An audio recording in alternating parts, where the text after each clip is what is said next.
Describe a difficult word you learned to pronounce. What the word is. When you heard it for the first time. Why it was difficult to pronounce. And explain how you finally learned to pronounce it. One difficult word I learned to pronounce is phenomenon. I first came across this word in a science class at school, when we were learning about natural events like earthquakes and tsunamis. The teacher used the word phenomenon to describe something that can be observed but not easily explained.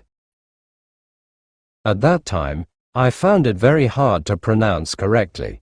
The spelling was confusing, and I didn't know which syllable to stress. I used to say something like phenomenon, which was completely wrong. Also, the plural form, phenomena, added to my confusion. To improve, I started listening to native English speakers online, especially on YouTube and dictionary websites.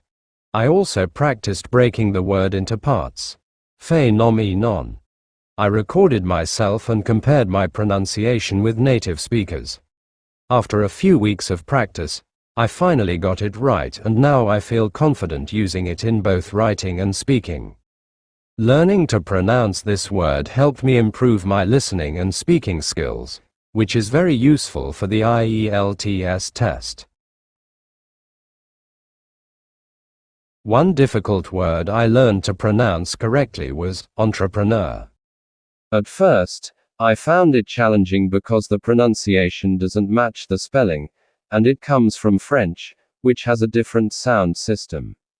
I used to say it as entrepreneur, but after listening to native speakers and practicing with online pronunciation tools, I learned the correct way: entrepreneur.